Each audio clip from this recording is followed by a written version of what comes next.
Right breaking news అయితే చూస్తున్నాం. తెలుగు రాష్ట్రాల్లో సంచలనం సృష్టించిన ప్రణయ్ హత్య కేసులో నల్గొండ కోర్టు సంచలన తీర్పు వెలువరించింది. నిందితులకు జీవిత ఖైదు విధించింది. ఏటూగా ఉన్న సుభాష్ శర్మకు ఉరిశిక్ష విధిస్తూ తీర్పు వెలువరించింది.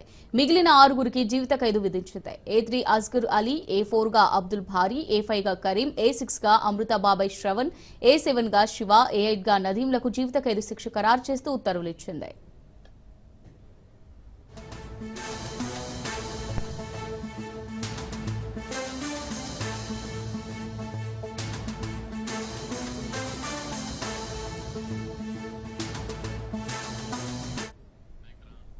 ఇక కోర్టు విచారణ సమయంలో అనారోగ్య సమస్యలున్నందున శిక్ష తగ్గించాలని నిందితులు వేడుకున్నారు. తమపై ఆధారపడిన తల్లిదండ్రులు పిల్లల కోసం శిక్ష తగ్గించాలని వేడుకున్నారు. ప్రణయ్ హత్యతో తమకు ఎలాంటి సంబంధం లేదని నిందితులు కోర్టుకు తెలిపారు. తనకు కేసుతో సంబంధం లేదని అమృత బాబాయ్ శ్రవణ్ కుమార్ కోర్టుకు విన్నవించారు. ముగ్గురు పెళ్లికాని పిల్లలు ఉన్నందున దయ చూపాలని శ్రవణ్ కుమార్ వేడుకున్నట్టుగా తెలుస్తోంది.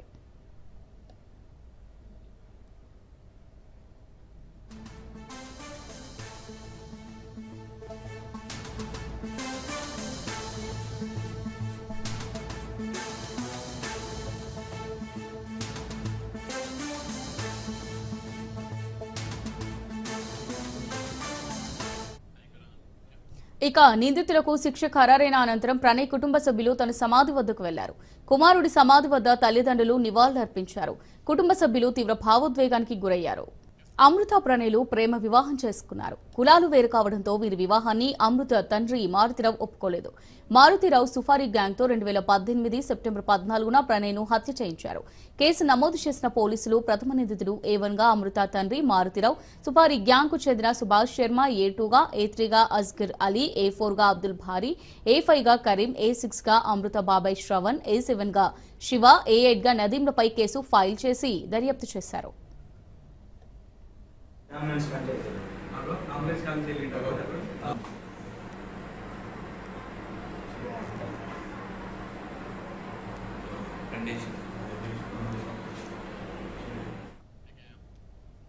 ఐదేళ్ల 9 నెలల పాటు కోర్టులో విచారణ కొనసాగింది. సుపారీ గ్యాంగ్ సాయంతో తండ్రి మారుతిరావు చంపించినట్టు పోలీసులు సాక్ష్యాలను సమర్పించారు. మానసికంగా కుంగిపోయిన మారుతిరావు బెయిలొచ్చిన 6 నెలల వ్యవధిలోనే 2020లో హైదరాబాద్ లో బలవన్మరణానికి పాల్పడ్డాడు.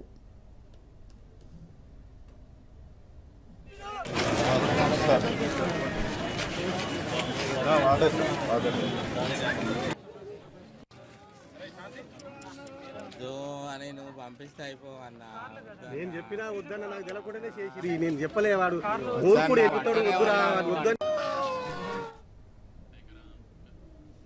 A2 సుభాష్ శర్మ గుజరాత్ మాజీ హోంమంత్రి అరుణ్ పాండే హత్య కేసుతో పాటు పలు కేసుల్లో నిందితుడిగా ప్రస్తుతం సబర్మతి జైల్లో ఉన్నాడు. A3 అస్గర్ అలీ కూడా ప్రస్తుతం చెంచల్గూడ జైల్లో ఉన్నాడు.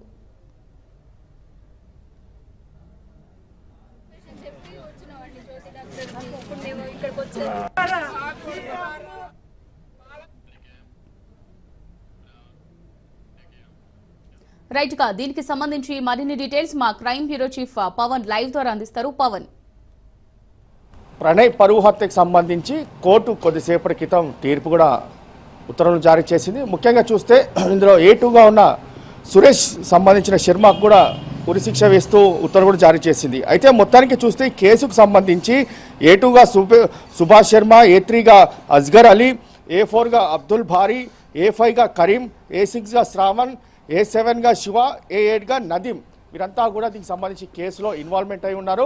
అయితే ఇందులో మాత్రం సుభాష్ శర్మకు మాత్రం ఉరిశిక్ష వేస్తూ ఉత్తర్వులు కూడా జారీ చేసింది. మరోవైపు మిగతా అందరికి కూడా యావజ్జీవ ఖైదీ సంబంధించిన ఒక ఉత్తర్వు కూడా జారీ చేసింది. అయితే కేసుకు సంబంధించి అమృత, ప్రణయ్ ఇద్దరు కూడా ప్రేమ వివాహం చేసుకున్నారు. ప్రేమ వివాహం చేసుకున్న నేపథ్యంలో తండ్రి మారుతిరావు కూడా దీనికి సంబంధించి అతనికి కులాంతర వివాహం చేసుకున్నందుకు ఇష్టం లేకపోయింది. అయితే దీంతో ఎలాగైనా సరే ప్రణయ్ని కూడా హత్య చేయాలని చెప్పి కూడా ప్రధానంగా మారుతిరావు కూడా ఒక ప్రణాళిక ప్రకారం కూడా సుఫారీకి కూడా ఈ కేసుకు సంబంధించి వారికి కొంత అమౌంట్ కూడా ఇచ్చారు. అమౌంట్ ఇచ్చిన నేపథ్యంలో పూర్తిగా దీనికి సంబంధించి 2018 సెప్టెంబర్ 14వ తేదీన ఆ యొక్క అమృత యొక్క ప్రెగ్నెన్సీ ఉండడం నేపథ్యంలో ప్రణయ్ అక్కడికి హాస్పిటల్ కూడా తీసుకొచ్చారు. ఇదంతా కూడా రెక్కి నిర్వహించిన మారుతీరావు సంబంధించిన సుఫారీ గ్యాంగ్ ఒక్కసారిగా హాస్పిటల్కి వచ్చిన నేపథ్యంలో అతనిపై కత్తులతో కూడా దాడి చేశారు. దాడి చేసిన నేపథ్యంలో అతను అక్కడికక్కడే చనిపోయారు. దీని తర్వాత ఈ యొక్క ప్రణయ్ సంబంధించిన తండ్రి పోలీసులకు కూడా ఫిర్యాదు చేయడంతో పోలీసులు కేసు నమోదు చేసుకున్నారు. అప్పటి నల్గొండ ఎస్పీ రంగనాథ్ మాత్రం కేసుకు సంబంధించి చాలా ఛాలెంజింగ్గా దీనికి సంబంధించి కేసులు కూడా దర్యాప్తు చేశారు. ఇందులో ప్రధానంగా చూసే సీసీ ఫుటేజ్తో పాటు వారు ప్రయాణించిన వెహికల్స్ నంబర్స్ కావచ్చు, అంతేకాకుండా వారికి సంబంధించిన ఫోన్లు ఎవరెవరితో ఎప్పుడెప్పుడు మాట్లాడారు, ఎంతసేపు మాట్లాడారు, ఇంకా అంతేకాకుండా కొన్ని టెక్నికల్ సంబంధించిన ఎవిడెన్స్ని కూడా పూర్తిగా సేకరించారు. 1600 కాపీలకు సంబంధించి యొక్క పూర్తిగా ఛార్జ్షీట్ని కూడా కోర్టులో ఫైల్ చేశారు. దీనిపైన సుదీర్ఘంగా కూడా వాదనలు కొనసాగాయి. అంతేకాకుండా ఈ కేసుకు సంబంధించి ట్రయల్స్ కూడా కొనసాగాయి. ట్రయల్స్ కొనసాగిన నేపథ్యంలో కోర్టు మాత్రం యొక్క తుది తీర్పు కూడా విడుదల చేసింది. అయితే ఇందులో మాత్రం ఈ కేసుకు సంబంధించి అంతా కూడా పోలీసులు అరెస్ట్ చేశారు. అయితే కొంతమంది బెయిల్ పైన ఉన్నారు. అయితే A2గా ఉన్న సుభాష్ శర్మ మాత్రం ఇంకా యొక్క జైల్లోనే ఉన్నారు. ఎందుకంటే ఇతనికి ఒక మిగతా హత్య కేసులో సంబంధించి కూడా మాజీ హోంమంత్రి సంబంధించిన హత్య కేసులో కూడా ఇన్వాల్వ్మెంట్ అయి ఉన్నారు. అంతేకాకుండా మారుతీరావు సంబంధించి చూస్తే మాత్రము అతను సూసైడ్ కూడా చేసుకున్నారు. ఎందుకంటే తన కూతురుకు సంబంధించిన నేపథ్యంలో బెయిల్ వచ్చింది. దాని తర్వాత పూర్తిగా డిప్రెషన్లో కూడా వెళ్ళిపోయారు. డిప్రెషన్లోకి వెళ్ళిపోయిన నేపథ్యంలో ఖైరతాబాద్లోని యొక్క ఆర్యభవన్ సంబంధించిన లాడ్జ్లోనే పూర్తిగా అతను సూసైడ్ కూడా చేసుకున్నారు. దాని తర్వాత ఈ కేసుకు సంబంధించి అన్ని కోణాల్లో కూడా కోర్టులో ట్రయల్స్ కూడా నడిచాయి. ట్రయల్స్ నడిచిన నేపథ్యంలో ఈ రోజు ఈ యొక్క కేసుకు సంబంధించి కూడా కోర్టు యొక్క తుది తీర్పు కూడా విడుదల చేసింది.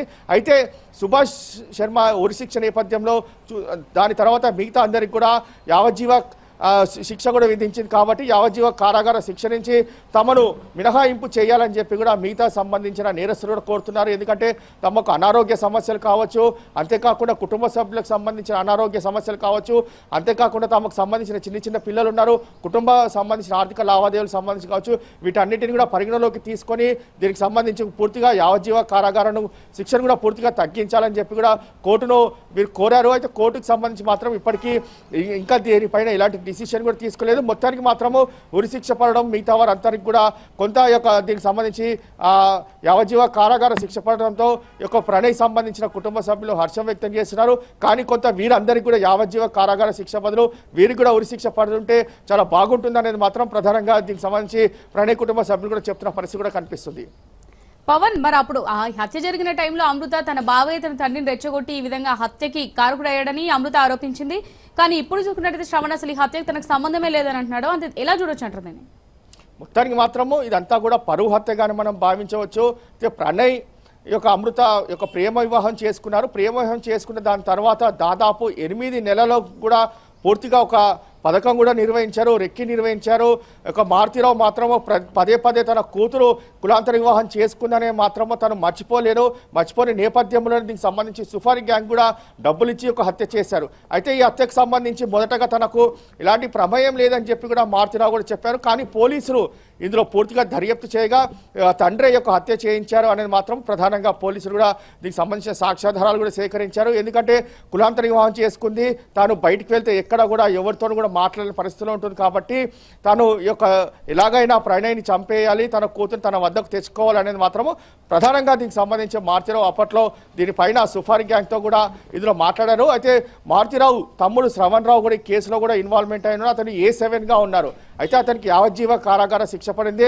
ఇదంతా కూడా సుభాష్ శర్మతోనే దీనికి సంబంధించి కూడా పూర్తిగా డీలింగ్ కొనసాగించారు. కాబట్టి అతను A2గా ఉన్నారు. A2గా ఉన్న నేపథ్యంలోనే అతనికి ఉరిశిక్ష కూడా కోర్టు విధించింది. మొత్తానికి ప్రణయ్ అమృతరావు సంబంధించిన యొక్క కేసుకు సంబంధించి మాత్రము పూర్తిగా పోలీసులు మాత్రం అన్ని కోణాల్లో కూడా అన్ని సైంటిఫిక్ ఎవిడెన్స్ని కూడా కోర్టులో పొందుపరచడము, దీనికి సంబంధించి ట్రయల్స్లో కూడా అన్ని ప్రత్యక్ష సాక్ష్యాధారాలతో పాటు ప్రత్యక్ష సాక్షులకు సంబంధించి యొక్క వారి యొక్క వాంగ్మూలాలను కూడా కోర్టు ముందు ఉంచడంతోనే దీనికి సంబంధించి ట్రయల్స్లో కూడా కోర్టు యొక్క పోలీసులకు సంబంధించి దానిపైన అగ్రి కూడా అయింది. అగ్రి అయిన నేపథ్యంలోనే ఈ యొక్క తుది తీర్పు కూడా విడుదల చేసింది.